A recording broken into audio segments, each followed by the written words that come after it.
Here's Dick Powell as Richard Diamond, private detective.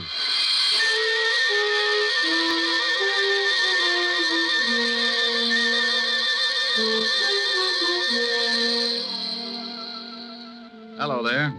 My name's Diamond, and I'm known along the big street as a guy who manages to keep his nose pretty clean and still make a few bucks while I'm doing it. Oh, sure, it gets a little grimy, but you've got to expect that. I'm a shamus, private eye, gumshoe. To the guy who hasn't ever been worried because he tripped over a corpse in his breakfast nook, I'm known as a private detective. And to some guys, I'm known by a lot of other names. Not the kind you'd find in a book on manners and social usages, but there are times when you might turn up on your desk calendar under the heading of what I must do today. Who hires me? How do I make a living? Well, maybe this will give you an idea. Fred, why don't you eat your toast? It's getting cold. Why don't you stop worrying about the temperature of my breakfast? I'm trying to read the paper. Did anyone ever tell you how charming it is to have breakfast with you every morning? Yeah, my ulcers. I'd like to go shopping today. Will you leave me some money? Fred, did you hear me? Mary, I'm reading. Well, stop reading and listen to me for a minute. I need some new summer clothes, and I want to go shopping today. Here. Here's $10. Buy yourself a bathing suit. Oh, that's very funny. Hmm? I need more than $10. I want $500. What kind of a bathing suit are you going to buy, Mink? I'm not going to buy a bathing suit. I need some new clothes. Will you put down that paper and listen to me? Well, I see you made Jimmy Cello's column again, my darling. What? What prominent socialite is fighting with her wealthy husband and crying on the shoulder of a big-time playboy after the arguments? Is that supposed to be me? Can you remember 5 minutes in the past 5 years when we haven't been fighting? Are you accusing me of running around with some playboy? Running around is right. I expect one of you to be the first to do a 4-minute mile. How dare you? How dare me? Why, you lushed-up little tramp. Tramp? Yeah, tramp. Everybody in town knows you're seeing Lauren Oliver. All right, so I've been seeing him. We're just friends. Well, that kind of friendship is grounds for divorce in this state. Why, you dirty... Shut up. I'm sick of this whole rotten mess, and I'm going to do something about it. You're going to do something about it? Why, you conceited, pompous... You're going to do something, are you? Well, you better hurry up, because I've got some ideas of my own.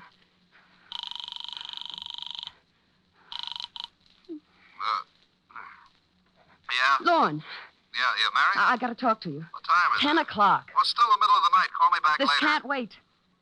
Fred found an item about us in Jimmy Cello's column this morning. He stormed out of here like he was going to kill somebody. Well, you're just the gal who can recognize the symptoms. Well, that's a nasty line. What do you want at 10 in the morning, Longfellow? Look, honey, I'll take care of Cello, and if that husband of yours gets out of line, I'll take care of him, too.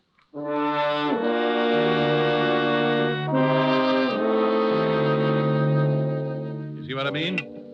If things like that didn't happen, I'd be out of business.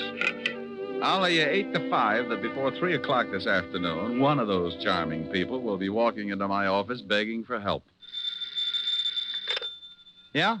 Rick? Oh, hello, Helen, baby. Hi. You gonna take me out tonight? Sure. I'll be over later. We'll have a quiet evening. No. I want to go dancing tonight. If you don't take me, I'll throw a tantrum. But, baby, I don't have the cash. I'm tapped this week. Well, if you won't let me take you, borrow it from Francis. You told me yourself he was good in a pinch. Yeah, but he's already black and blue from those 3 lunches at Lindy's. Besides, he's not only your butler, but he's a darn good businessman. He wants security. Well, give it to him. He's already got my badge, my book on the 10 best ways to sneak through transoms, complete with illustrations, and my gun. Haven't you got something else? Yeah, but I'm saving the right eye in case of an emergency. Keyholes, you know. Look, honey, let's go take in a quiet movie and... I want to get dressed up and go to a nightclub. It's summer. The flowers are blooming, and the fox has left his lair. His what? Oh, I've been hibernating all winter, and I want to get out into some nice, smoke-filled dance floor. Why, Helen. Why, Helen, nothing. Please, Rick. Hold it. Someone's knocking at my chamber door. Come in. Mr. Diamond? Yeah, pull up a chair. I'll be right with you. Who is it? I'm afraid to look. I haven't paid the light bill. This is a detective agency, isn't it? You, sir, have just won yourself a new economy home-size murder sampler, complete with a matching set of bodies. Me? No. I haven't got time to listen to your bright remarks, Diamond. I want to hire you. What did he say? He doesn't like my bright remarks. You won't even admit they're bright. What else? Oh, something about wanting to, Something about what? what was that last statement, sir? It sounded rather cozy. I said I wanted to hire you. What? I'll call you later, baby. Bye. Wait a minute. Now, Mr. Sears, Mr. Sears, what can I do for you? I want you to follow my wife. Will I like the view? She's running around with another man. Well, if they're just running around, don't worry about it. It's when they get tired and slow down that things start to pop. There was a veiled article in Jimmy Cello's column this morning about my wife and this man. Yeah, I know Cello. So do I, but I'm not interested in Cello at the moment. Well, what do you want? Enough on your wife so you can get a divorce? Yes. Oh, well, that comes kind of high. I don't like cases like this, and I usually turn them down. If you want me to swallow my pride, it'll take a $200 retainer and $100 a day in expenses. I'll write you a check. Oh, just like that, huh? I am quite wealthy. That's why I want the divorce, Mr. Diamond. There you are. Yes, sir. There I am. Now, what's the man's name that your wife is seeing? His name is Lorne Oliver. Well, this is turning into a family gathering. You know him? Sure, runs the Monarch Club. That's right. What's your wife's name, and we're going to get a look at her? Mary Sears. You can see her tonight at the Stork. We'll be there for dinner, 9 o'clock. I'll be there. Oh, incidentally, that comes under the heading of expenses, in case you have a short memory. I have a good memory, Mr. Diamond. You can send me the bill. Oh, address and phone number? 45 East 65th Street. 45 East 65. Evergreen 41793. 41793. Now I've got to be going. Goodbye, Mr. Diamond. Goodbye, Mr. Sears. Yeah? What'd you hang up on me for? Honey, this is because you always give me an argument. You never want to go anywhere. I'm getting tired of shows and hot dogs. I want to go dancing. What? And I don't mean Roseland. I want to go to the Stork. I'm a growing boy, and I like to see the bright lights and throw my money around. But, Rick, you said... I'll pick you up at 8:30, and this time, don't wear slacks. You're an idiot. Bye, idiot. Yes, that's the way it goes, just as I told you. The word private in front of detective means you're married to all the troubles in the world, and that includes everything. So if a guy turns up who's unhappy with his wife, you listen to him howl, and if he's got enough money, you take the job. It's for better or for worse. And until Mr. Sears came in, it was decidedly one-sided. I'd teach cooking to a bunch of headhunters for a fee like the one he'd given me. When I looked at his $200 check, I started getting that big man complex again. So I closed the office and went back to my flat.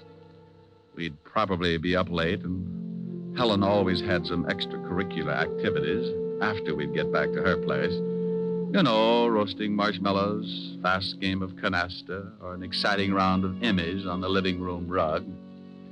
Anyway, I always got home pretty late in the a.m., so I spent the rest of the afternoon taking a nap. At 6 o'clock, I got up and dressed, and at 8:30, I picked up Helen. Wow.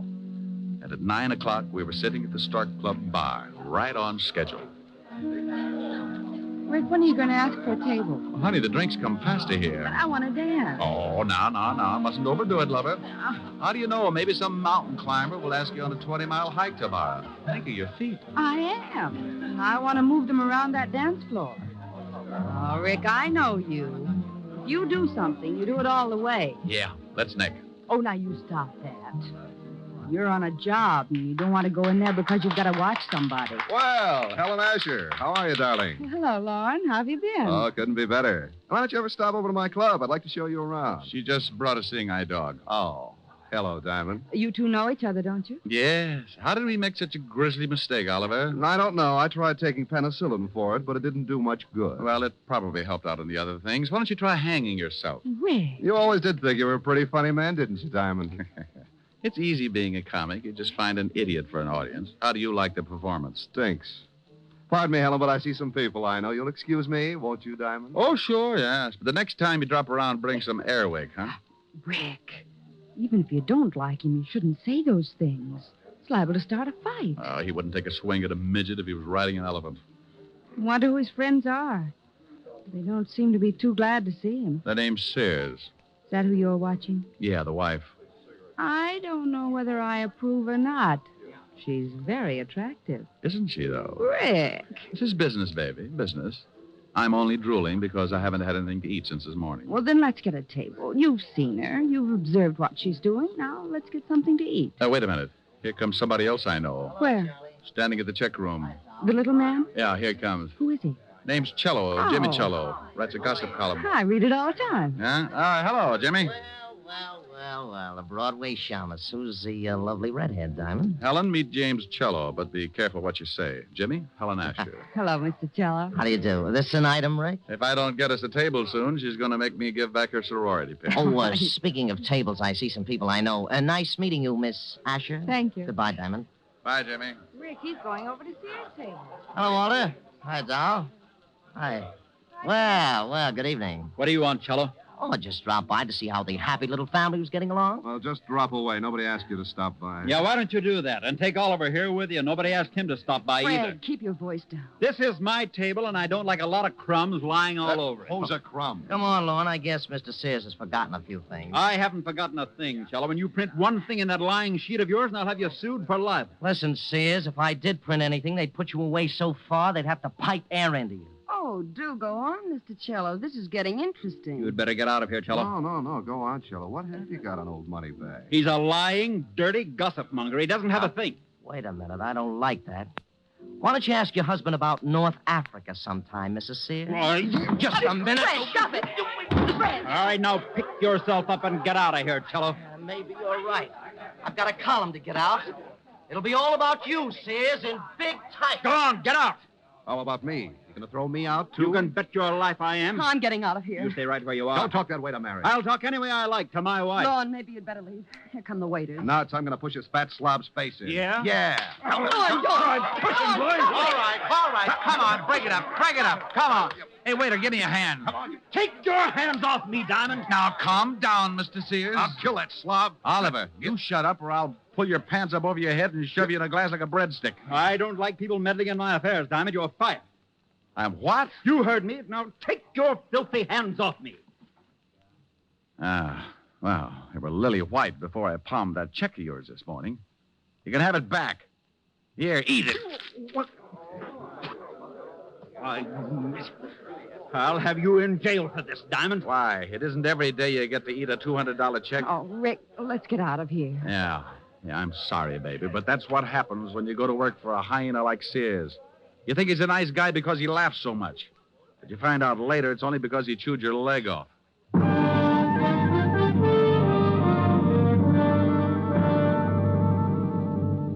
We left Sears still spitting out pieces of the check I'd shoved down his throat and headed for Helen's apartment. I was sore. When I get hot under the collar, I don't make for good company. So I dropped her off with a kiss and went back to my flat and climbed in the sack. I smoked a dozen cigarettes before I got to sleep. And when I finally did, it must have been with a big smile on my face. All night I kept dreaming that Lauren Oliver and Fred Sears were beating themselves to death with hot paper sacks.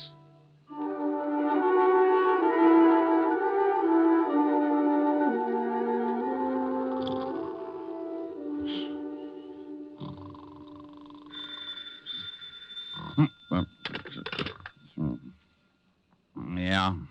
Diamond, No, this is Sunshine Market. Locks Popovers are specialty. now you stop clowning and get over here right away. Walt? Lieutenant Levinson, Oh. Where are you? I'm in your office. Yeah? Well, if any clients come in, give them a good sales talk. Tell them how many people you've killed or something. There's a guy in your office now. Prospect? Depends on what you're talking about. I think his name is Fred Sears. Tell him to go home. He canned me last night. I don't think he'll listen. All right. So he's sore. He's got a right to be. He's dead.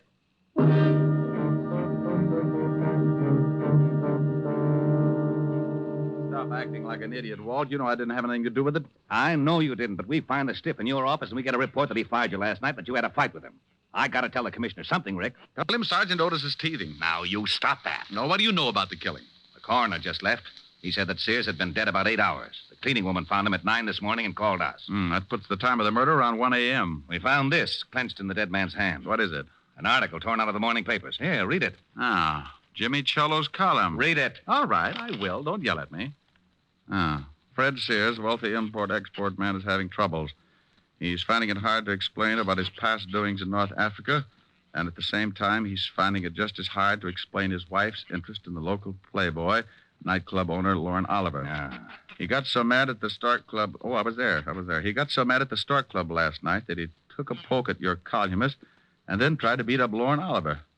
Will this lead to a rematch between Oliver and Sears? We're having the whole bunch of them picked up. Walt, before you do that, give me a couple of hours, will you? Try to dig up your killer. I can't. You know what we've got to do. It's routine. Well, the commissioner's already having fits every time he hears my name. Now, look, Rick. Walt, I got a business to protect. And if he finds out the stiff was killed in my office, he'll probably haul in my license. Yeah. 1 hour, Rick. That's all I can give you. I got a job, too. Thanks, Walt. I suppose you've got an alibi for 1 o'clock? Call Helen. We were toasting marshmallows.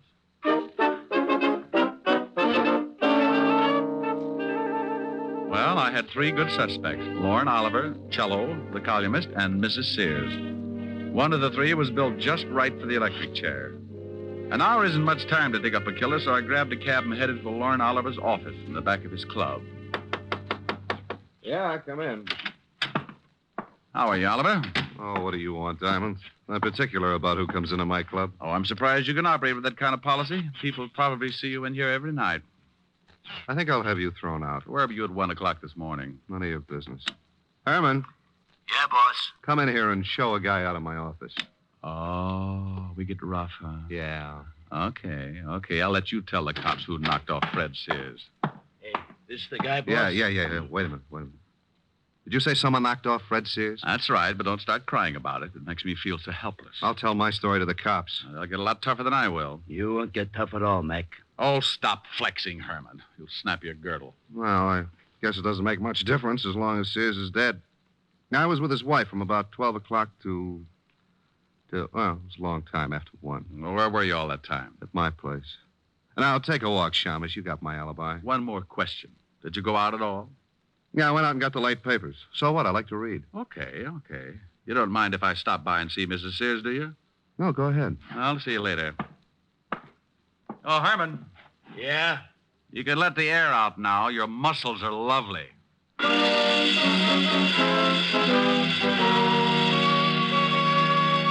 Well, Oliver had a good story if it checked, so that left me with 2 more stops. Cello's newspaper office was the closest, so I grabbed another cab, and 10 minutes later, I was sitting at his desk. Oh, you don't think I had anything to do with it, do you, Diamond? Where were you at 1 this morning? I was covering a party at Richard Gray's. I was with friends from about 11 o'clock till after 3. You can check. Go on, check. Look, Poison Pin. Sears had your column from the late edition clenched in his hand.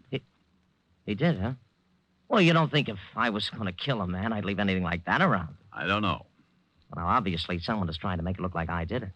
Have you talked with Oliver and Sears' wife? Oliver's got an alibi, and I'm headed for Mrs. Sears' place right now. You know the address? Yes.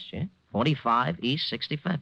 But Mrs. Sears couldn't kill her husband. I know her too well. No? Well, thanks, Cello. I'll check your alibi.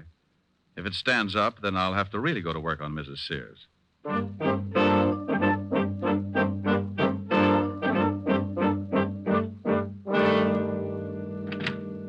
Yes? Mrs. Sears? Yes. Oh, you look even better up close.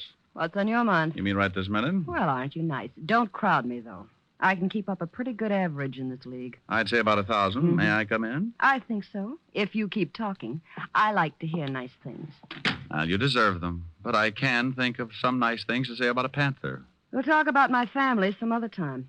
Can I buy you a drink? It's a little early, unless you got some milk. Milk? Where's your husband? Oh, you know about him, huh? Oh, I'm sorry. This looked as though it might work into quite a friendship. Where is he? I haven't seen him since last night. Why? Is he a friend of yours? He's been using my office. Oh? Yeah, he died there last night. What? Everybody is so surprised. But, how? Who did it? That's what I'm trying to find out, lover. Where were you at 1 a.m.?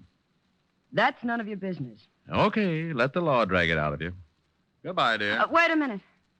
All right, I'll tell you. I was with a man named Oliver, Lorne Oliver. Oh, for how long? From about 12 o'clock to, well, much later. That's what Oliver says. Did you go out at all? Just to get the papers. That checks with Oliver's story, too. Did you go out alone? Why, no, I went with Lorne. He says he went out alone. Oh, well, yes, he did. I thought you said you went out with him. Well, that was later. Lorne was the one that went out to get the papers. Okay, what time was it? About 2. When you both went out or when Lorne went out to get the papers by himself? When Lorne went out.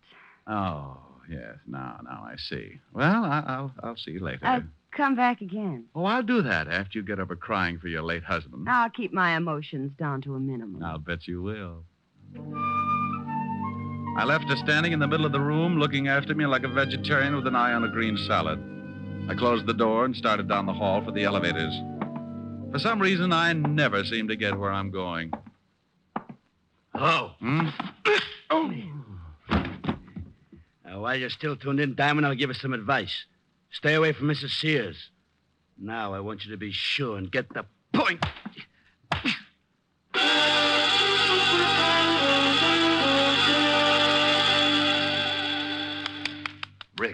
Rick, come on, snap out of it. I'll go away. Come on, you don't look so good. It matches the way I feel. Oh, here's a new line. Where am I, Walt? In Mrs. Sears' apartment. Hello, handsome.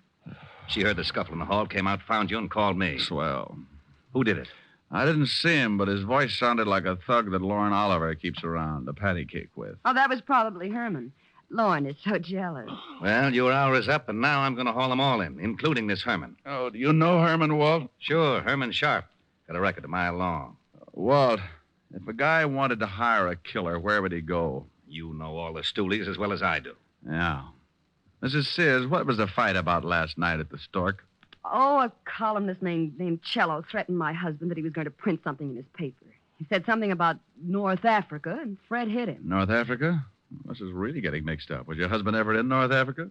Yes, during the war. He was a captain in the Army. Walt, can you get me this Herman Sharp's address? He's the boy I want. Sure, but I'm coming along. Have your boys pick up Cello, Oliver, and take them both down to the station along with Mrs. Sears here. Well, you don't think I had anything to do with it, do you? I've known Jimmy Cello a long time. About 5 years ago, he used to run around with a little dancer named Mary Carroll. Sure he did. I married Carol, but I broke up with him when I met Fred. Yeah. Well, you'll see him at the station. You can pick up where you left off. Come on, Walt. We went down fast and climbed into the prowl car. Walt put in a call and got Herman's address over the two-way radio. 20 minutes later, we were standing in front of Herman's door.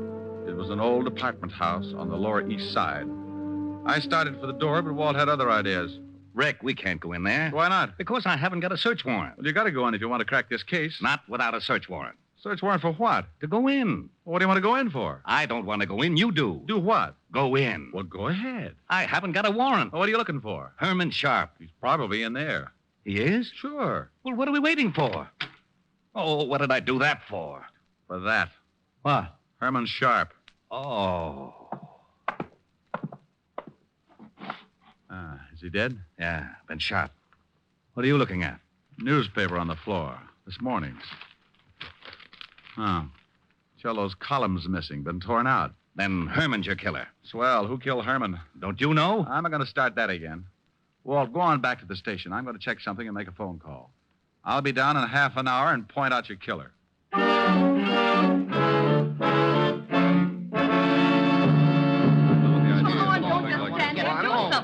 Now, calm down, everybody. This is ridiculous. I want my lawyer. You'll get one later. Relax, Oliver. They can't hold us much longer. How do you feel, Mary? I don't like this any more than you do. Well, good afternoon, and happy Father's Day. Rick, where the devil have you been? Made a phone call to Washington, Walt. Mrs. Sears, did you know that your husband had a dishonorable discharge from the Army? Why, no. You knew it, didn't you, Cello? That's right, but I kept it quiet. He got it for running a black market. What's this got to do with the death of Sears? Oliver, you told me you went out to get the papers last night. That's right. What time was it? A little after 2. You know what time the late edition comes out. How about you, Mrs. Sears? What Lorne says is correct. How about it, Lauren? Were you the one to go out and get the papers? Yes. Then, Mrs. Sears, why did you tell me this afternoon that you also went out to get the papers? Well, Mary, don't say anymore. You don't have to. The stories don't check, so you couldn't have been together last night. Look, Diamond, what is this Oh, now you look, Oliver. You're both liars. But that doesn't make either one of you the killer. Oh, but Rick, Cello's alibi checks right down the line. Sure it does, because he was at that party. But the killer wasn't. Oh, we know that. He couldn't have been. Yeah, but the man who hired the killer to knock off Sears was. What are you talking about, Diamond? Oliver, where was your hired gun if last night? You mean Herman? Yeah. Well, I don't know. He was with me until 6 o'clock, then he left. Walt, when you find Herman's gun, ballistics will probably say that it was the one that did the job on Sears. Herman? Yeah. Cello, you hired Herman to kill Sears, and then you killed Herman. You're out of your mind. I didn't even know this Herman. We found the newspaper next to Herman's body. It had your column torn out of it. That doesn't pin anything on me. It just shows you that Herman probably stuck that article in Sears' hand after tearing it out of a newspaper. That's what you wanted to make it look like. You knew Herman. You knew about the clipping, so you killed him and tore the column out of this morning's newspaper. Of course I knew about the clipping. You told me about it this morning in my office. That's right. But you were the only one I told about it. You couldn't convict Jack the Ripper on that kind of evidence. I'm afraid he's right, Rick. Jello, what time does the late edition come out? About 2 o'clock. Walt, what time was Sears killed? Around 1.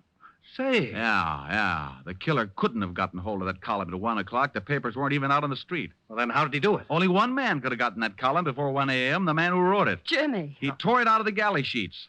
The proofs that are made up before the paper goes to press.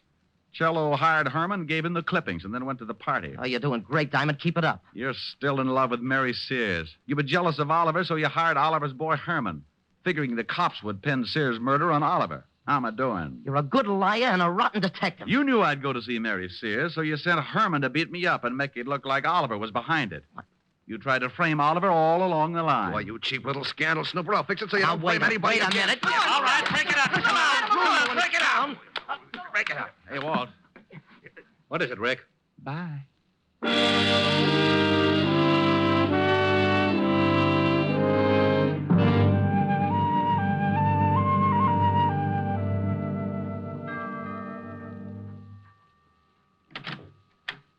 Oh, good evening, Mr. Diamond. Evening, Francis. Miss Asherin? Yes, sir. She's in the library. She's a little tired from last night. I think she's taking a nap. Well, I'll walk on my tippy toes. How about a glass of warm milk, Francis? I'm a little tired, too. Yes, sir. Right away, sir. Well, look at the little baby. Mm-hmm. Oh, hasn't dreamland. Poor little tired baby. The evening breeze caressed the trees tenderly. Oh, Rick. The trembling trees embrace the breeze tenderly. Hello, baby. Don't stop. All right.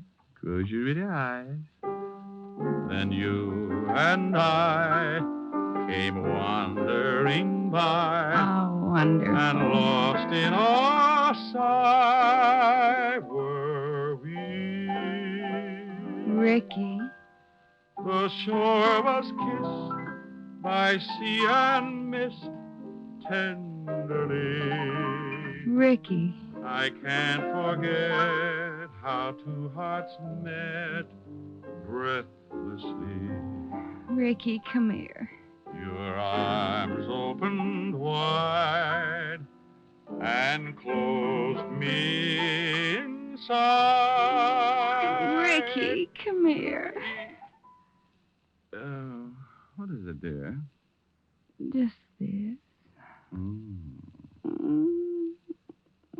Here's your milk, mister. Oh, my goodness. Now, this time I refuse to blush.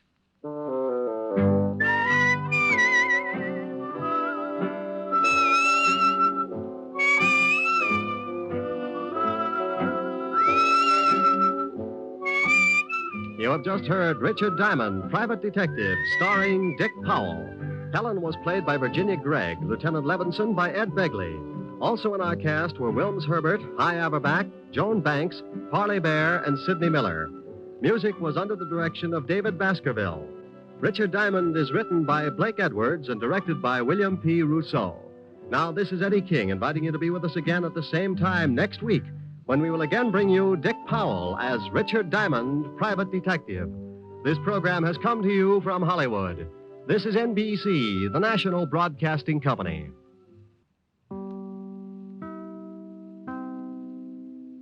The Adventures of Sam Spade, Detective, brought to you by Wild Root Cream Oil Hair Tonic, the non-alcoholic hair tonic that contains lanolin. Wild Root Cream Oil, again and again, the choice of men who put good grooming first. Sam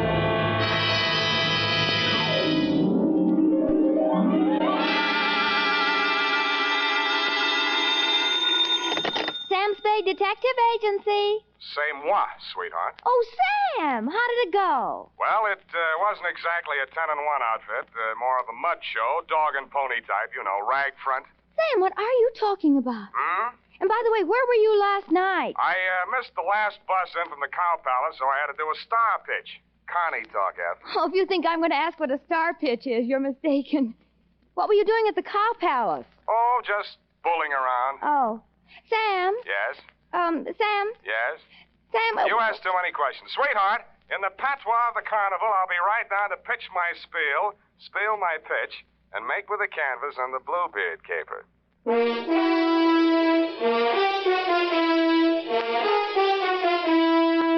Dashiell Hammett, America's leading detective fiction writer and creator of Sam Spade, the hard-boiled private eye, and William Spear, radio's outstanding producer-director of mystery and crime drama, join their talents to make your hair stand on end with the adventures of Sam Spade.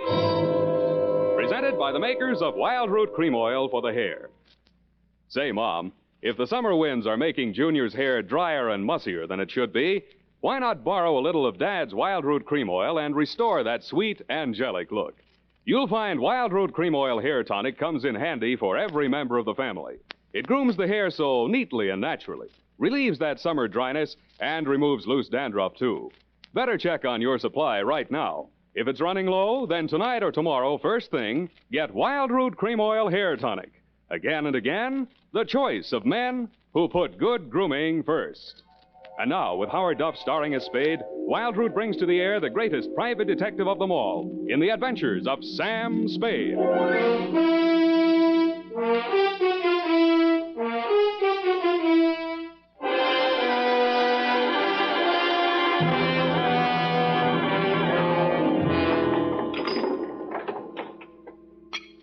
Ready, Effie? Yes, Sam. By the way, what is a star pitch? Hmm? Oh, your clothes. You look as if you'd slept on the ground. That's what it is. Date, August 8, 1948, to Detective Lieutenant Dundee, Homicide Detail, San Francisco Police. From Samuel Spade, license number 127596. Subject, the Bluebeard caper. I will not offer as an extenuating circumstance the fact that business is bad all over. But it is true that I'd been sitting in my office for 4 hours and the phone had not rung once. This one didn't phone. From the looks of him, he didn't have the required nickel. With the hangover he was wearing under his eyes, it cost someone a pretty penny, so I figured his credit might be good somewhere. Mr. Spade? Yeah? Oh, my head. Here. Try this. Oh. Want it mixed? Oh, no soda. Couldn't stand the noise. Where'd you wake up? In these same clothes. Figures. It all started at my sister's engagement party. Mint juleps. They must have been full of flukum. Flukum? You don't happen to have an ice bag? It's customary for my clients to bring their own. Oh. Well, now here's a spiel. Did I tell you my name? The name you gave my secretary was Ned Towers. You want to stick with that? Yeah, Ned. Ned Towers, yeah. It's about my sister. She's... Her name? Sylvia. Sylvia Towers. Sylvia Towers, yeah. But it's not about her, really. It's about that Bluebeard. I mean, Bluebeard she's marrying. Jefferson Davis Calhoun. What about him? Oh, that marriage has got to be stopped. I found out that his name's not Calhoun at all, that he's been married 3 times under 3 different names, and that all his wives died mysteriously, and that he collected their insurance. And now he's talked my sister into insuring herself for $100,000 in his favor. When did you learn all this? In a barber shop yesterday. Oh. I went in to get a manicure, and I picked up this old detective magazine. Here's his picture. Look at it. I had heard of the case. In his heyday, the papers had called him the Mint Julep Romeo. And any name he happened to be using at the time had Colonel in front of it. None of his 3 wives had survived the honeymoon. Wife number 1, an aviatrix, bailed out at 10,000 feet over Mount Hood along with her husband. His parachute opened, hers didn't. They found the body the following spring. Wife number 2, a snake dancer, died of snake bite when she squared off with a full-fanged diamondback instead of her usual non-poisonous partner. Cause of death was never officially proven because the body was embalmed by mistake, it said there, before the coroner arrived. And finally, number 3, a professional stunt woman, disappeared over Niagara Falls in a beer keg instead of her specially designed barrel and was never seen again. Well, Mr. Spade? Yeah, but are you sure your sister's fiancé, this Calhoun, is the same guy? Well, here's a picture of them together. Their engagement photograph. What do you think? Brunette? My sister? Redhead. That's him on the left. Redhead? Well, Mr. Towers, are we going to sit idly by and see another poor girl go to her death? How much money you got? About $100? I'll take 50 now. You are going to help her. How much does she already know? I tried to tell her. She's beautiful. She wouldn't even listen. I thought she might listen to you. I pray she will, Ned. I pray she will.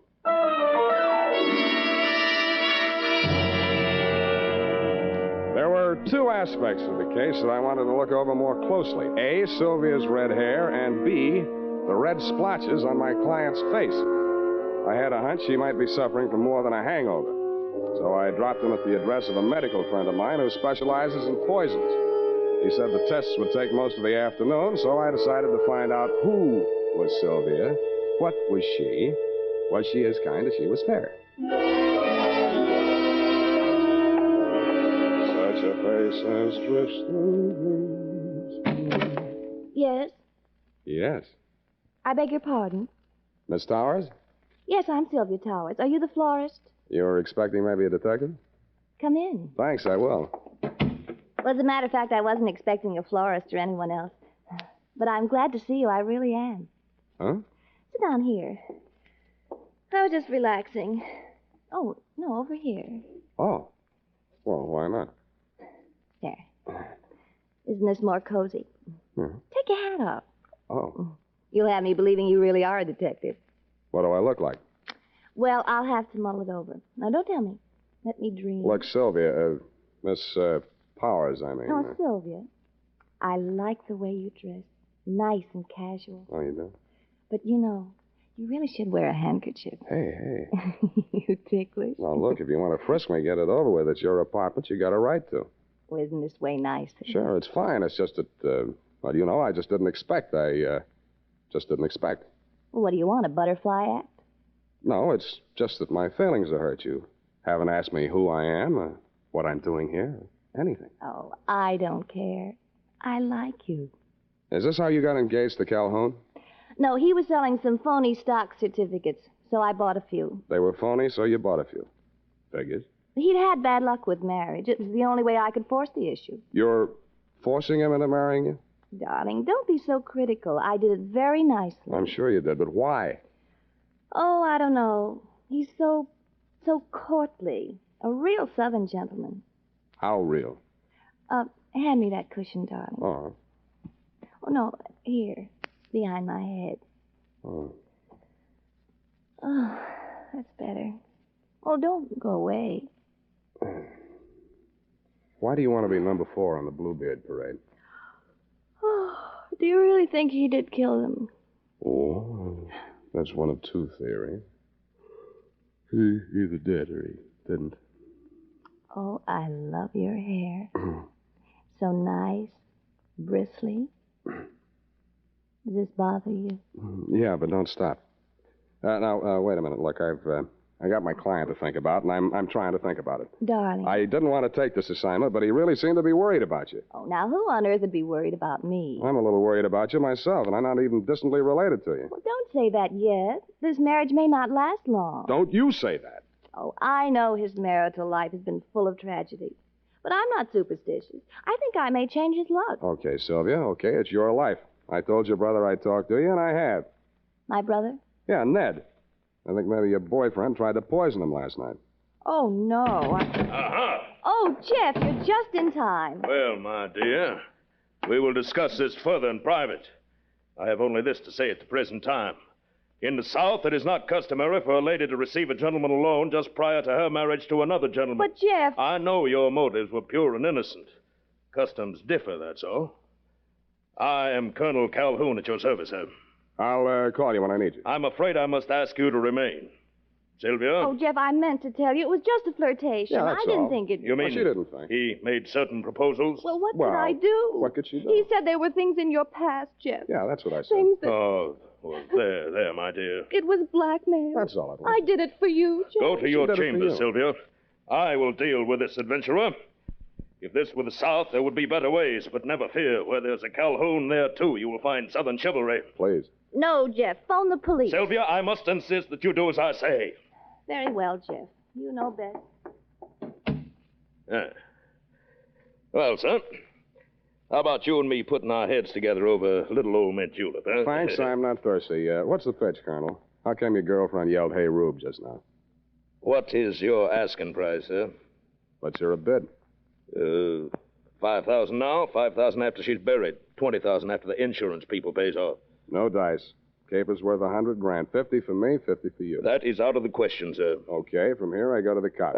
Now, son, let's not be hasty about this. It will require a slight change of plan, but I reckon I can swing it. All right, 50-50. When are you going to knock her off?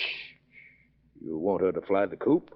Is there another way out of here? Well, not that I know of, but she's crafty. She's crafty. Well, come on, let's get it over. Yes, you're right. Maybe now or never. That's right. Sylvia? Wait a minute. Huh? Come here. What is it? How are you going to do it? Well, hit her with this and then out the window. Let me see, then. Sure. That's got quite a heft to it. Where'd you get this sap? Souvenir of Niagara Falls. Know where you're going to get it? Why, you Yankee!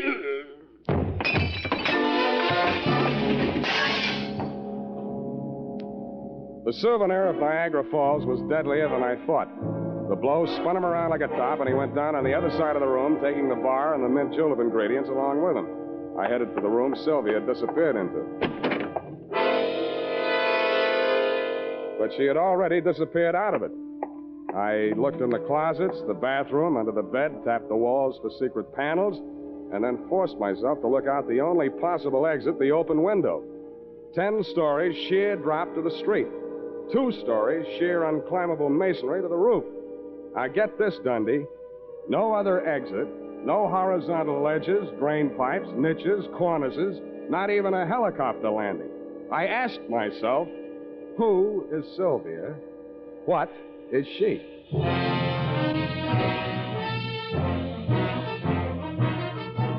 The makers of Wild Root Cream Oil are presenting the weekly Sunday adventure of Dashiell Hammett's famous private detective, Sam Spade.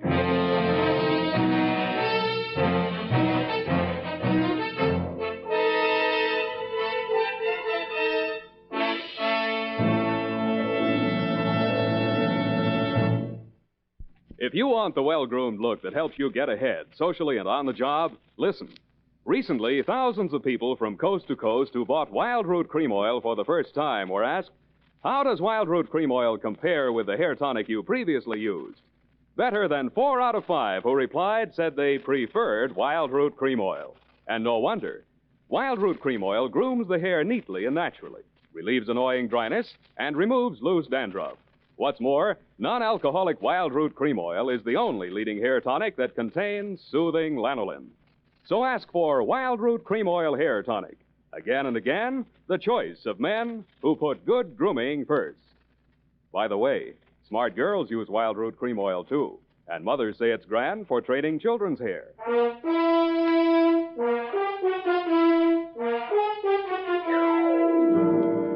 And now, back to the Bluebeard caper. Tonight's adventure with Sam Spade.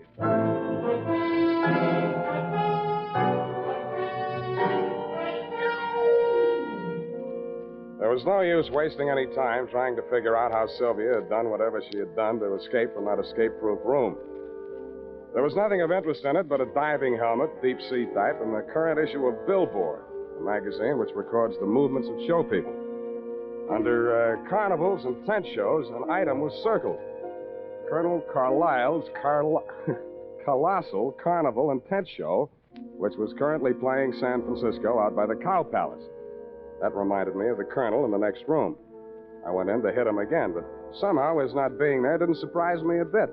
What I found on the roof did surprise me a little.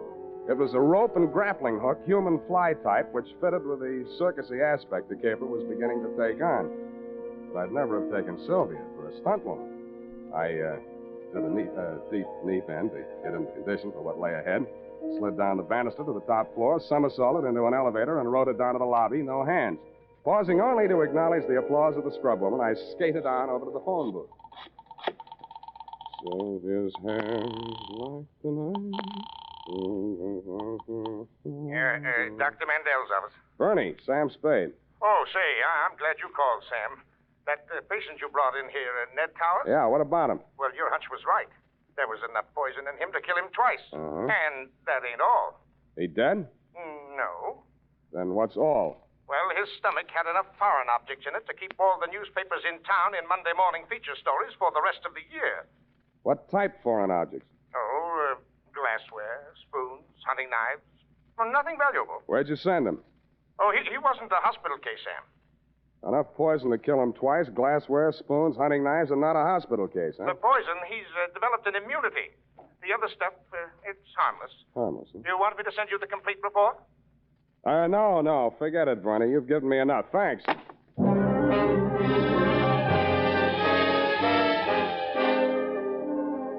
From then on, Dundee, it was mostly entertainment. I headed for the carnival grounds outside the town, and Colonel Carlisle's Colossal Carnival and tent show unfolded before my very eyes just west of the Cow Palace. Violations are brought to you in the interests of artistic endeavor. Mademoiselle Mahala, the favorite dancing girl of the Sultan of Zanzibar, brought direct from the perfume gardens of the Mystic Orient. Every muscle of a gorgeous body shakes. And now, ladies and gentlemen, in the interest of science and the furtherance of national defense, one of the medical miracles of the 20th century. Ladies and gentlemen, a man with the iron stomach and the asbestos esophagus, Professor Ilator. Professor, if you please, sir, give the folks a sample of your control over the fiery element. I will light the torch and hand it to the professor. And now, Professor, if you will kindly... The cooch dancer left me cold, but the fire-eating professor looked hot. It was none other than my client, the man who called himself Ned Towers. I moved as close to the platform as I could without setting fire to myself and caught his eye. When he caught mine, it singed my eyelashes. Hey, Scramble, I got my act to do. I can't talk to nobody. Where's the colonel? There ain't any colonel, just for the banner tacking. Where's your sister? I ain't got no sister. Then who is Sylvia? Hey, do me a favor, Shamus. Keep the 50 and forget the whole pitch. Now beat it, huh? Oh, I want to see the show. Okay, you paid for your duck. Stare your eyes out if you want to. Okay, Butcher, start squawking. They're drifting away. And, ladies and gentlemen, that was only a sample. Why, he eats the stone and throws the beach away. And he uses powdered poison on his soft-boiled eggs. Now, tell me, if you will, is there a doctor in the crowd? I drifted on down the midway. There was Boona, Nature Boy, Gilda and Hilda, the Siamese twins. There was Shorty, the fat man, and Fatty, the short man, a bearded lady, and several natural freaks of nature. At the very end, there was a big canvas enclosure. The act was called the Three Death-Defying Darlings. From the noise inside, I judged that to be an understatement.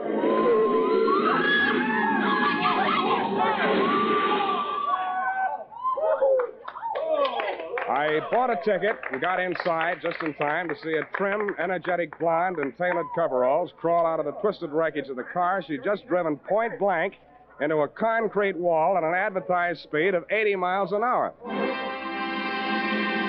She took a bow, tripped lightly out of the ring, and a brunette about the same size and shape, but wearing a costume consisting mainly of 3 live rattlesnakes, passed her coming in. I swear she did. I also swear that she danced so well I didn't even notice the snakes after I got used to them. Before the lead snake had taken its final bow and wriggled out of sight, a redhead in green coveralls appeared at the top of a 60-foot tower. She climbed into a barrel, and some stupid fool pushed her off. The tank she landed in was no more than 3 feet across and couldn't have had more than a foot of water in it. But she emerged from the splinters with her face wet and some of the greasy carnival-type makeup washed off. The red-headed branch of the death-defying darlings was, you guessed it, that miraculous escape artist, the one and only Sylvia. I was anxious to meet the rest of the act, so I vaulted over the canvas to their trailer dressing room. There was a sinister buzzing sound at my ankles as I entered. I jumped out of the way just in time to miss getting bitten by one of the brunette's dancing partners, the Diamondback. Sylvia looked at me pityingly, grabbed it expertly just behind the head, and shoved it down into its basket. Sam, you should have known better than to come in here unannounced. Strangers make Salome terribly nervous. Then we're even. How did you know I was here? I didn't. I was looking for my client. Then you are working for Ned. Who else? Well, when I heard you bargaining with Jeff, I didn't know what to think. Before that, I'd been so sure. Look, sweetheart, I haven't been sure of anything in this caper from the start, least of all you. No matter how sure I get, I still won't believe it. Look at me, Sam. touch me. I'm only flesh and blood. Yeah, well, anyhow, how did you meet yourself coming on with the snakes when you went out in the coveralls? Oh, zippers. I was wearing the snakes underneath all the time. Snakes. Doesn't the auto crash make them nervous? Oh, no, they're used to it. Mother trained them. That was after Father... Never mind your family. Let's talk about you. All three of you. Well, after Mother and Father... Well, the act was a threesome, you see, and they wouldn't keep me on as a single. Yeah, So Jeff Calhoun worked out a routine so only one of me would be on at one time. that figures. How often do you come out of it alive? You mustn't say things like that, even in joking. I'm terribly out of condition. I haven't had a real workout since... Since you went over Niagara Falls in that beer keg? And by the way, how did you manage that? It's simple. Relaxation. Secret of everything. I could teach you that, Sam, darling. Hmm. Jeff could never learn it. How long do you think we'd get away with it, sweetheart? Aren't you taking rather a lot for granted? Maybe not enough. So far as I know, you've only been killed and resurrected 3 times. Darling, if it frightens you, I promise I'll never do it again. How did you drop 10,000 feet without a parachute? Oh, that Mount Hood stunt? I crash-landed the plane, set fire to it. There were witnesses. Something dropped. Oh, nothing but a weighted flight suit. Whose body was that they found? There are always bodies when the snow melts. By the time they get to them, they could be anybody. Oh, that's a relief. What about that other body? Which other one, darling? When you were embalmed after the snake bite. Oh. Well, Jeff just claimed somebody from the morgue that nobody else wanted. Don't be so critical, darling. We didn't hurt anybody. Better not try to tell that to those insurance companies. Well, they should be happy. Jeff says it helps them with their taxes. Does it make you happy? Dying and being dug up every year or so? Well, it's better than doing it every night. But I couldn't go back to Jeff. He lost his nerve after Ned found out. You see, Ned's the only one left who knew me in the old days. If I were dead, he couldn't prove anything. Jeff really meant to kill me this time. What was Ned after? Blackmail? Oh, no, he wanted me back with the show. He hired you to frighten Jeff into letting me go. After all, I am the best threesome in the business. Well, anyway, in the stunt field. Did you see my review in Billboard? I saw for myself. You know something? I was thinking. With all you know about crime... Don't say it. But, darling, it's so easy. And we could have a honeymoon every time I came back and we got married again. Thanks for the offer, but if I get married, I want my wife to stay alive every night. But I wouldn't really be dead. Only legally for the insurance. Only legally, Sam. Come here. Sam, darling. Look, sweetheart, let's not relax. You're not safe. Not as long as that insurance policy's floating around with Jeff's name on it as beneficiary. He'd never think of looking for me here. Well, the same. You better take that policy into town in the morning and make some changes. Where is it? Oh, it's in my safe. You got a safe here in this trailer? Oh, well, it's just a secret place. I only call it a safe. But it is safe. Dear, I thought I'd find you here. But I hardly expected to see Mr. Spade. You don't surprise me a bit, Bluebeard. Hello, Jeff. Sit down, stop waving that revolver. What do you want? That policy. I heard every word you two have been saying. Not that that piece of paper means anything. You won't even be around when the bank's open. But having the original policy in my hand will save a lot of delay, red tape. Of course, Jeff. Where is it? Oh, what's the use? It's in the basket, right by the side of your chair. Wait a minute. Don't move, Spade. If you do, I'll blast you. Listen to me. Don't raise so that this is lid. your safe. Still a child, aren't you, Sylvia? Don't do it, Calhoun. Don't do it.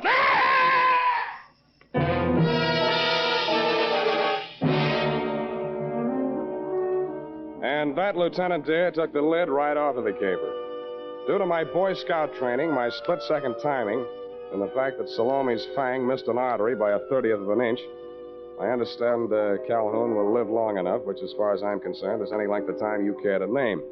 About Sylvia, I really don't know how to advise you there, but if you're planning on charging her with attempted homicide, you'll find that there are 3 Darling sisters listed as U.S. citizens and residents of California. It might be hard to figure out which one of her to indict. Period. End of Nightmare Alley, Bluebeard Division. Any questions, F? Oh, just one, Sam. A grammatical error, but I'll correct it. And just whom do you think you are to be correcting my grammar? Who, Sam? Nominative case. Nominal. Nominative, Sam. The most frequently used cases in English are nominative, accusative, and possessive. I'm referring to your sentence which reads, it might be hard to figure out which one of her to indict. Yeah. Of course, you meant them, since there are 3 Darling sisters. Her being singular. Indeed, her was singular, Effie. Oh, Sam, you made a joke. That's a very small one. Now, type that up and leave my grammar as is. It's colorful. Oh, very well, Sam. I'll just fix the syntax as I go along. Syntax? In California?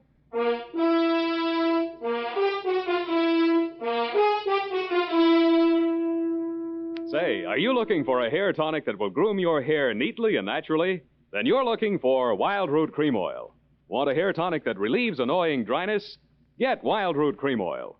Like a hair tonic that removes loose, ugly dandruff? The answer again is Wild Root Cream Oil, the famous hair tonic that gives you the big advantages men consider most important.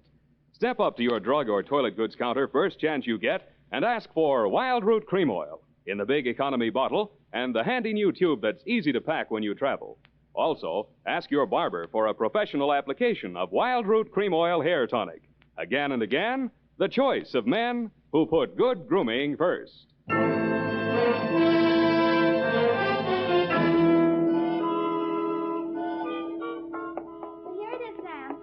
Quite right. She was only one girl, so I left it to her and made the correction back farther. Back where, The Twinkle sentence Toes? just prior. Hmm? Twinkle Toes. Hmm. You know, where you said 3 darling sisters, I changed it to 1. That's impossible. It takes 2 to make a sister. That is not funny, Sam. Who's laughing? It's no laughing matter, Sam. After all, that Sylvia, the darling sister, whatever she... And I don't care if she can go over Niagara Falls in a barrel. Let's get it right. A beer keg. In fact, the only funny thing is you being taken in. After all, snake charmers of that type are a dime a dozen. Oh, here's 20 cents. Phone up that place. What place? Where you get the red-headed snake charmers, 12 for 10 cents. Dime a dozen, Sam. It's a figment of speech. You can say that again, sweetheart. Penny to be 3 people, all with different hair, and wearing snakes under a coverall. Oh, nothing. No normal girl would do that, Sam. I don't know. Women do all kinds of work. Oh, Sam. Why can't I be an adventuress like some girls are? I wouldn't trade you for 30 cents worth of snake charmers. Oh, Sam. That's the nicest thing you ever said. Well, next to the nicest. Good night, Sam. Good night, Salome. Twinkle toes.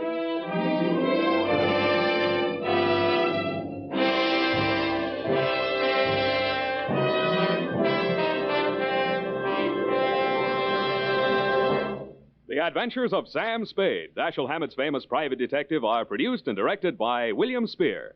Sam Spade is played by Howard Duff. Lorene Tuttle is Effie.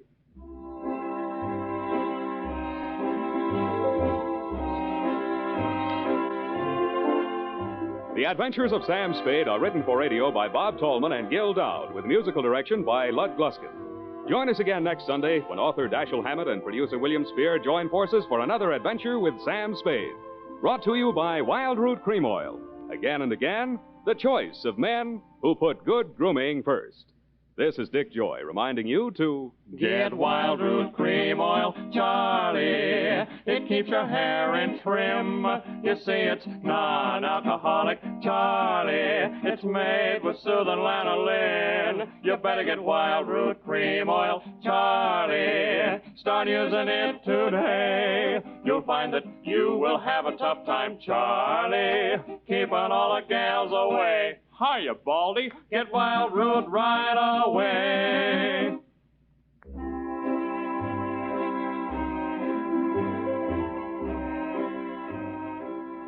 This is CBS, the Columbia Broadcasting System.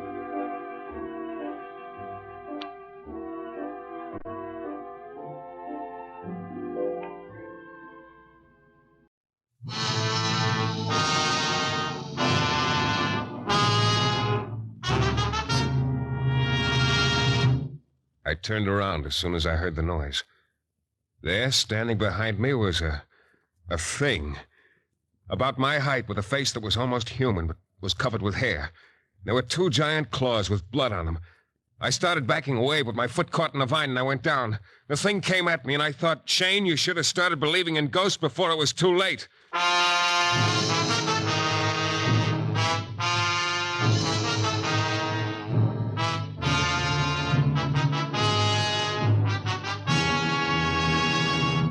The New Adventures of Michael Shayne, Private Detective. Michael Shayne, reckless, red-headed Irishman, is back again in his old haunts in New Orleans. This is your director, Bill Russo, inviting you to listen to another transcribed episode, which we call The Case of the Bayou Monster.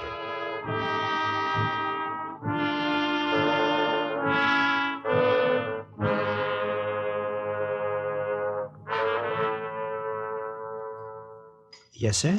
My name's Shayne. I was supposed to meet a Mrs. Forsythe here. Oh, yes, sir. Mrs. Forsythe is waiting for you over at that table. That's Mrs. Forsythe?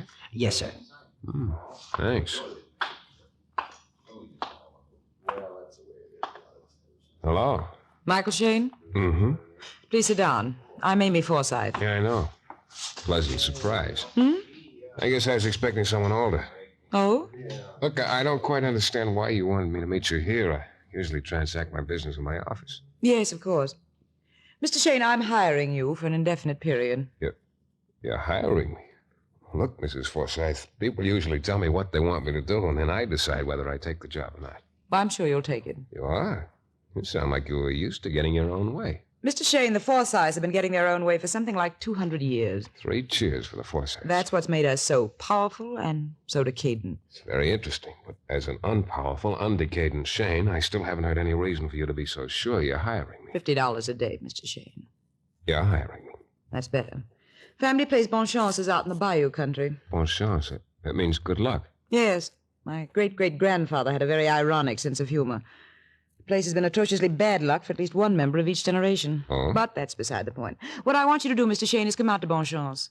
Stay there until you've found something or someone for me. And remove it. Something or someone? I don't get it, Mrs. Forsythe. That's not surprising. Because what I want you to find and remove is a ghost, Mr. Shayne. A ghost.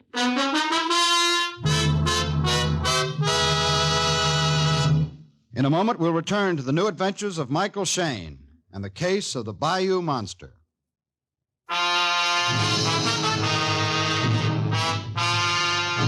Well, I've gotten a lot of strange assignments in my time. But when Mrs. Amy Forsythe hired me to run down a ghost at the ancestral mansion Bon Chance back in the swamp country, I set some kind of record for myself.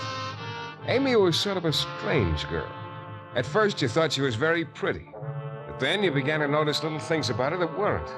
Her mouth, for instance, cruel, and her nose a little too thin. Her eyes might have been just a shade farther apart. Yeah, she looked like the last of an old family on its way out. But that $50 a day she offered me spelled lots of good times for one Michael Shayne, so I took the job. I was to drive to the landing and meet a boatman who'd take me to Bon Chance that afternoon. But before I left, I dropped in to see Police Inspector Lefevre. Hello, Shayne. What do I owe this, Honor's the word, Inspector. Honor? Oh, I just dropped by to tell you there aren't any dead bodies in my office today, Lefevre. Well, things are slack all over. And to tell you I'm going ghost hunting. Come again? No kidding. I've been hired to find a ghost at a place called Bon Chance back in the swamps. Shayne, you're a nice boy. Why, Inspector? I wouldn't want to see anything happen to you. Huh? So why don't you just stay away from Bon Chance? Bon Chance? Yeah. Hey, look, what is this, Lefevre? Don't tell me you believe in ghosts. No, I don't believe in ghosts, Shayne. I've lived around this part of the country all my life. Been in the force here in New Orleans 17 years. Seen a lot of strange things happen, but I don't believe in ghosts. And why all the whole Forsythe clan is a jinx outfit from way back. Jinx? What do you mean? Something happens in every generation. Something bad. You know, Inspector, the more you talk, the more interested I'm getting in this new job of mine. I'll send you a full report. Okay, Shayne. Okay. I just hope you'll be alive to sign it. Yeah, that's my friend, Inspector Lefevre. Always there with a reassuring word. 3 hours later, a little after sunset, I drove up to the landing where I was to meet the boatman who'd take me to Bon Chance. He turned out to be a Cajun named Akil, a thin fellow with a long mustache. I got in the pirogue, a long, narrow boat, and Akil shoved off. He sent the boat skimming along at an amazing clip. And pretty soon we were deep into the bayou. A pale moon wasn't doing a very good job of piercing the misty haze that hung over the swamp.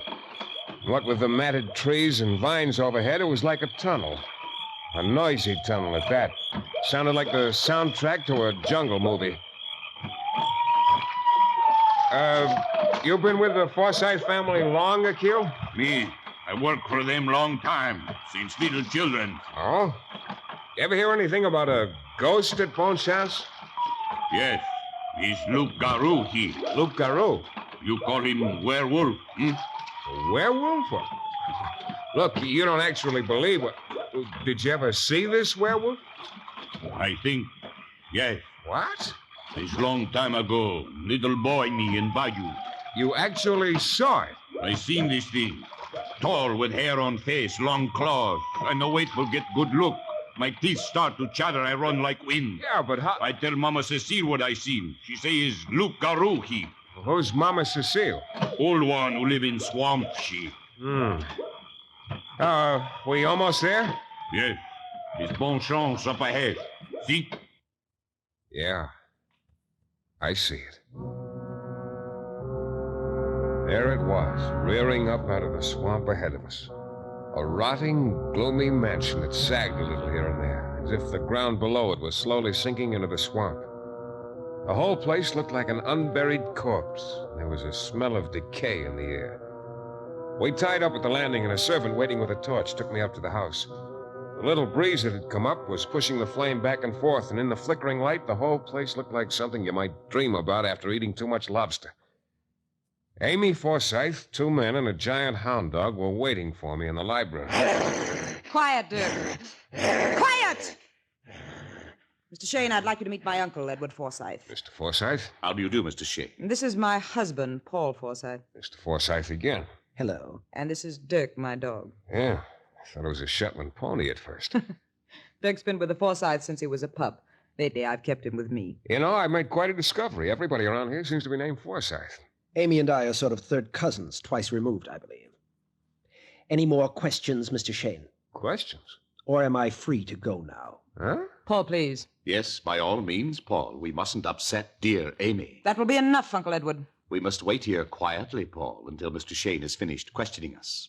Then perhaps he will be kind enough to dismiss us. Hey, look, I'm afraid I don't get any of this. I must apologize for my husband and my uncle, Mr. Shayne, for their lack of cordiality. That's one way of putting it. You see, I've told them why you're here, and they're not in sympathy with the purpose of your visit. Oh? There are some things, Mr. Shayne, which are better left untouched. Uncle Edward feels this comes under the heading of skeletons in a family closet. I see. But he'll do nothing to hinder your investigation, will you, Uncle Edward? Oh, of course not, dear niece Amy. Anything you say. Don't you find this a refreshing change, Mr. Shayne, the uncle obeying the niece? Well, I hadn't really thought much about it. Amazing what a difference money makes, isn't it? Money? Edward. Yes. You see, my dear niece controls the purse strings for what is left of us Forsythes. Something like $500,000, isn't it, Amy? Her thoughtful father arranged it that way. Edward! Amy has been kind enough to put me on an allowance. So you see, I must always yield to her wishes, unless I want the allowance cut off. I hardly think Mr. Shayne is interested in our financial affairs. On the contrary, Amy, Mr. Shayne has cause to be very interested. What do you mean? Why, Amy may be kind enough to put you on an allowance, too. So I merely wanted to point out the danger of, crossing her. Otherwise, she might... Well, Paul, remember that time you decided to go on a spree in New Orleans? You were gone a week. Amy cut off your allowance for a month. Yes, I remember. Stop it! Shut up! Both of you. Mr. Shayne, you will kindly ignore everything that's been said. Again, I apologize for my charming family. Maybe we just better sort of start all over. Yes, as I say, Uncle Edward will not hinder your investigation. I'm sure Paul will not either. No, of course not. Although I do think it's a shame. What is? Spoiling a family legend like this. Paul is spending his abundant spare time these days writing a history of the Forsythe family, Mr. Shayne. Quite a scholarly picture it is, too, is wading through the bales of family papers and records he's unearthed. Yes, he makes quite a figure of an author, doesn't he? See how he stands majestically by the fireplace, pipe in hand? That's his favorite pose nowadays. Thanks. Have you come across any mention of this ghost in your research, Mr. Forsythe? The Bonchance werewolf? Oh, of course, Mr. Shayne. According to the legend, he, or it, has made an appearance at least once each generation. It makes a fascinating story. That's why I'm sorry you're going to spoil it. You think there's nothing to it, huh? I think the people living in the bayou around here feel it their duty to keep the legend alive. So one of them faithfully reports seeing the werewolf every 15 years or so. Uh-huh. Your boatman, Akil, told me he thought he saw it years ago. Oh, of course. Akil has been with the family all his life. He feels it his duty to help keep the story going. If it's just a legend, Paul, perhaps with your brilliant mind you can explain the moaning we've been hearing lately. Moaning? Yes, Mr. Shayne. An uncanny moan which seems to float through the house some nights. According to what everyone says, it's the werewolf moaning. Very simple, my dear. It could be that horrible animal of yours. You mean Dirk here? Is that what you think, Edward? It's entirely possible, Mr. Shayne. Dreadful beast. Well, it's late, and I, for one, am going to bed. Good night, sweet relatives, and good night to you, Mr. Shayne. Pleasant dreams. We all went to our respective rooms after that, and I turned in. I lay awake a few minutes thinking about what a charming little family I'd stumbled into. Amy, her husband Paul, and her Uncle Edward. After a while, I guess I drifted off to sleep. Of course, I started dreaming. Of course, the dream was about the werewolf. I dreamt he was here in the room with me, and I could hear him moaning. Then he came at me. I woke up on the floor in a cold sweat. Then I started sweating harder because I could still hear that moan. I pounded downstairs. The moan was everywhere in the house. Amy came running downstairs right behind me. Then we heard it from outside, the dog. We both ran out and down the path. The breeze was still swirling the mist around. Then we stopped. There in the pale moonlight lay Amy's giant hound, Dirk. Dirk! Holy... Mr. Shayne, look! Look at Dirk! Look! Hair. Throat torn open, as if by giant claws.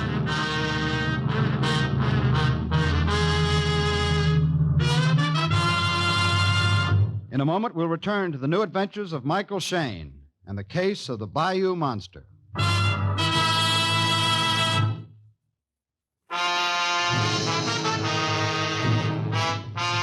It all started when Amy Forsythe hired me to come out to Bonchance, the ancestral mansion back in the bayous, and run down a supposed werewolf that had been haunting the place for a couple of 100 years. Of course, I was pretty unconvinced. Inspector Lefever's warning to stay away didn't register. But later that night, after I'd heard a very uncanny moaning, and after Amy and I had discovered her dog with his throat ripped open as if by claws, I wasn't so sure. The next morning, I remembered the boatman Akil telling me about Mama Cecile, the old woman who lived in the bayou. So I went to see her. It was a little shack almost hidden by moss and vines, and as I came up to it, I saw someone slipping away into the undergrowth. Akil! Akil! You call Akil? Yeah. What are you doing here? Me, I come to visit Mama Cecile. Why? Now, why? To tell her about Loup Garou, werewolf. What about it? Killed dog last night. He moan like thousand devils. I see dog dead. Me, I come to tell Mama Cecile. I tell her. Why'd you tell her? Mama Cecile, she always say, when werewolf around, come tell Mama Cecile. Okay, Akil, I'll talk to you later. I let go of him. He melted away into the bayou. I went over to the hut and knocked on the door. There was a grunt from inside, which I took for come in, so I pushed open the door. Inside, it was dark and smoky. And after my eyes got used to it, I could make out a woman sitting in front of a small fire. She could have been 60 or 90, with a withered face that still showed plenty of power. She had the longest fingernails I've ever seen. What do you want with Mama Cecile? I want to talk to you about the werewolf. I know nothing about werewolf. Come on, Akil told me you always wanted to know when anyone had seen it. Why? It's avenging spirit of my family. What, the werewolf? Yes. Now look, Mama Cecile. Yes. Many, many years ago, before my great-great-grandpapa was born, this land here was ours. Our family. Huh? Old Forsythe man steal it from us. Avenging spirit of us is werewolf. He kill one Forsythe each generation. You don't expect me to... Last of Forsythe now live at Bonchance. One day land will be mine. And last of my people. For years I live here in Bayou. I wait. Land will be mine soon. I wait.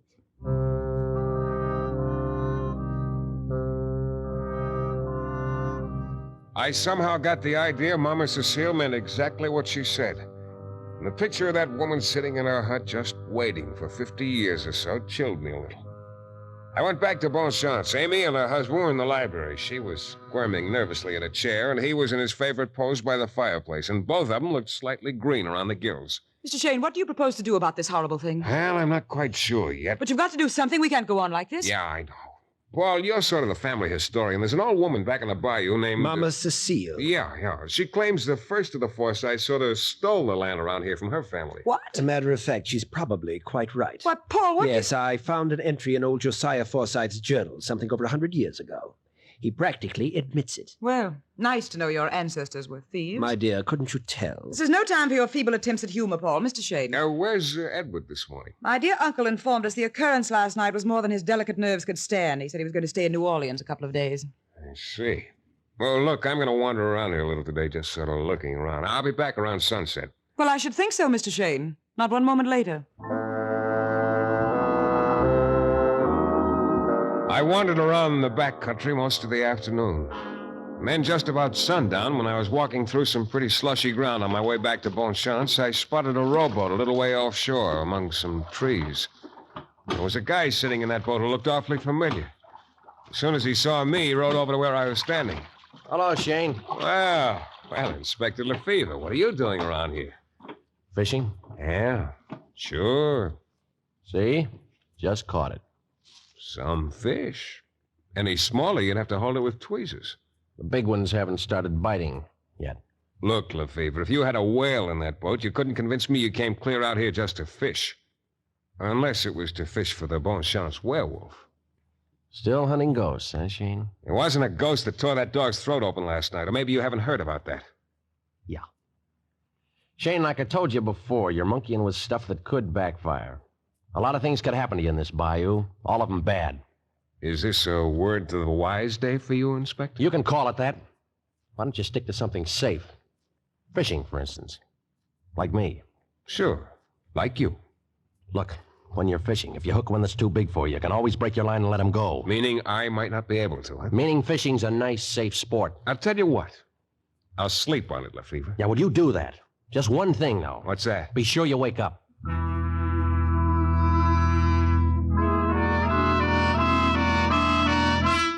I left Lefevre baiting a hook and went back to Bonchance. Dinner that night was real jolly. Amy and Paul were about as cheerful as people in a dentist's waiting room. They spent most of the meal saying nasty things to each other and tossed in a few choice remarks about the absent Uncle Edward. We all turned in early, and I must have fallen asleep right away. But not for long. Suddenly, I was wide awake. Everything was very quiet, except for a faint noise downstairs. I slipped out of bed and reached for the light switch. No lights. I opened the door softly and eased into the hall. Amy's door was open, and even in the darkness, I could see her bed was unoccupied. Paul's door was open, too, and his bed was empty. I went downstairs as quietly as I could, and I heard that faint noise again, like somebody bumping into some furniture. It came from the library. I got to the door and stopped. I could see the dim outline of something coming toward me. I held my breath and waited. All right, just stay where you are. Relax, Shayne, relax. Inspector Lefevre, I thought you were fishing. At this time of night? Don't be silly. Nobody home, huh? I don't know. The room's got empty all of a sudden. What's the matter with the lights? You got any other questions I can't answer? Look, there should be some candles over on this table near the fireplace. Yeah, here's one. You got a match? Yeah. Yeah, that's better. Hey, listen. What's that? Lefevre, that's the moan they say the werewolf makes. What? It sounds way too close for comfort. Hey, what's the big idea of blowing out the candle, Lefevre? I didn't blow it out. Well, something did. You feel a draft or something? Well, a breeze was starting to blow up when I got here. Maybe the walls leak. Funny, man. There's a damper on the fireplace somewhere, like just... Oh, here it is. What happened to the moan? Well, what do you know? Here, light the candle again. Keep it away from the fireplace. Now, look. This damper on the side of the fireplace. I'll turn it like it was before. Yeah. When the damper's in that position and the breeze is blowing from a certain direction, the air passing through the narrow part of the chimney makes that wailing sound. That's your werewolf's moan. It's not my werewolf, Shayne. So what does all this prove? A couple of things. Right now, we better find Amy and Paul in a hurry. All right. You take one direction from the house, I'll take the other. Okay. And if you find anything, yell. I will, Lefevre, believe me. I started out. In a couple of minutes, I was out of sight of the house. It was pretty sloshy going along here, and I had to take it slow. Every now and then, a damp hanging vine would slap me across the face. A couple of times, I slipped and went down. And then up ahead of me, I heard it. It was Amy. She was in a bad way. I tried to run. Finally, I managed to get onto drier ground. There was a faint trail in front of me, and I pounded along it. I rounded a bend, hurdled a fallen tree, and then I stopped. It wasn't a pretty sight. Amy was lying on the ground in front of me. And her throat looked like her dog's throat had looked. But Amy couldn't feel it anymore. She was dead.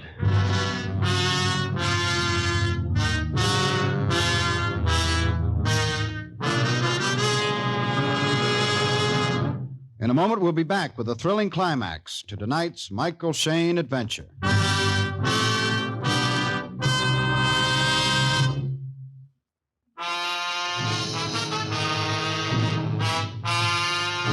Well, there I stood, looking down at Amy lying there dead, hoping I'd never see a sight like that again. Then I heard a noise. I turned around. There, standing behind me, was a thing. About my height, with a face that was almost human, but was covered with hair. And there were two giant claws. There was blood on them. I started backing away, but my foot caught in a vine, and I went down. The thing came at me, and I thought, Shayne, you should have started believing in ghosts before it was too late. Then the thing dove at me, and one of those claws came whistling through the air at my throat. I got my arm up just in time, and the claw bit into my shoulder. Then I realized it was an iron claw. I got one fist loose and pumped it into the thing's face a couple of times. Then I got both hands around its throat and squeezed. The other claw was coming down at me, closer and closer. I squeezed harder, and then suddenly the monster went limp. I pushed him off me. I was just getting slowly to my feet when Lefevre pounded up. You all right, Shayne? Yeah, I guess so. Can't say as much for my friend here. He a big enough fish for you? Yeah. I used to dream about things that looked like that when I was a kid. I never thought I'd see one. Yeah, well, this one's human. It's a mask, and those are iron claws. Yeah. Pull the mask off him. Yeah. Well, you know him? Yeah. Yeah, I know him. It's Amy's husband, Paul Forsythe.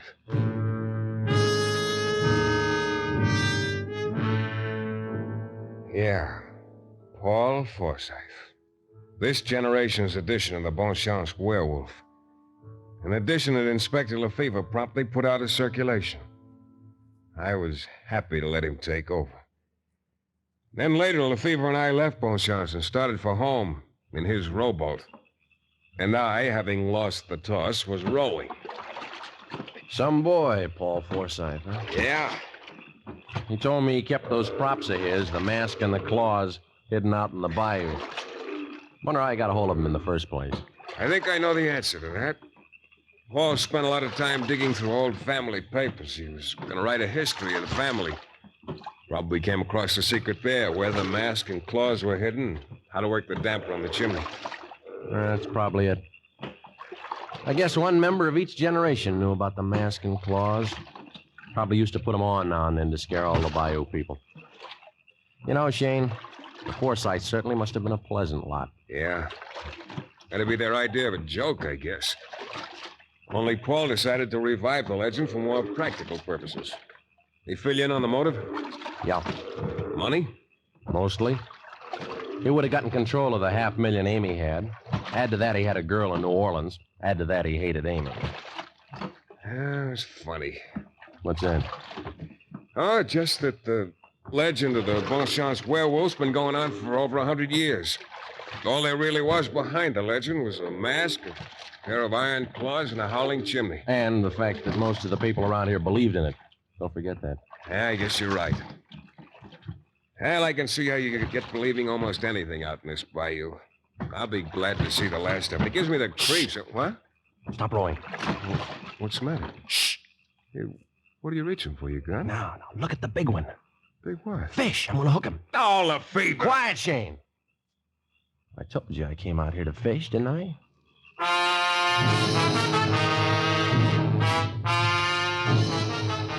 This is your director, Bill Russo, again. Our story is based on characters created by Brett Halliday and is written by Bob Wright. The music is composed and conducted by John Duffy, and Michael Shayne is portrayed by Jeff Chandler. The New Adventures of Michael Shayne is a Don W. Sharp production, transcribed in Hollywood and distributed exclusively by the Broadcasters Guild.